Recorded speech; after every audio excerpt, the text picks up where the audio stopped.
হে everyone, good morning. কেমন আছো সবাই? আজ সকালটা স্টার্ট করছি ছাদ থেকে। সকাল সকাল ছাদে চলে এসেছি। উঠেছি সকাল 6টায়। তারপর ফ্রেশন আপ হয়ে বাথ নিয়ে নিচে গেছিলাম। ফুল নিয়ে এলাম, বেলপাতা নিয়ে এলাম, কারণ আজ সোমবারের পুজোটা তো স্পেশাল হয়, তোমরা সবাই জানো।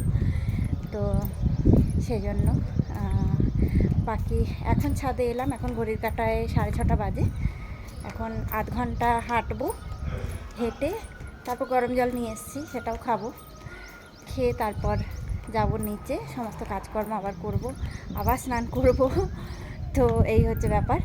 আর আজকে ক্লাইমেট খুব ভালো। আজ একদম বৃষ্টির মতো ক্লাইমেট হয়ে আছে, কোনো রোদ নেই, আর সানরাইজও দেখা যাচ্ছে না আজকে। একদম ওপরে ক্লাউড। এই দেখো, এই দেখো, তো দেখতে পাচ্ছ? এই দেখো। তো যাই হোক, আমি ওয়াক করি, তারপর তোমাদের সাথে কথা বলবো। চলো, হাঁটা হয়ে গেছে, এবার যাই নিচে গিয়ে ওয়ার্কআউট করবো, তারপর তোমাদের সাথে কথা হচ্ছে।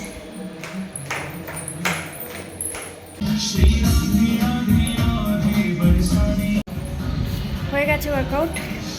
এখন এই জুসটা খাবো। এই জুসটা আমাকে বিশাল বানিয়ে দিয়েছে, beetroot, carrot and apple, ABC juice. তো ওটাই এখন খাবো, খেয়ে তারপর কাজ স্টার্ট করবো।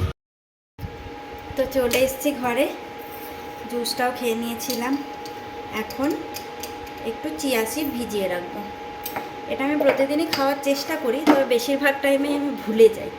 তো আজ ভাবলাম ভিজিয়ে রাখি। আজ প্রায় 1 সপ্তাহ হয়ে গেল এটা খাচ্ছি, তো সেই জন্য আজও ভিজালাম মনে করে। প্রতিদিন তো বেশিরভাগ টাইমটাই ভুলে যাই। তো এখন আমি একটু চুলে তেল লাগাবো, তেল লাগিয়ে তারপর ঘরের কাজকর্ম স্টার্ট করব। এখনও ঘরের কাজকর্ম কিছুই স্টার্ট করিনি, অনেকটাই টাইম হয়ে গেছে।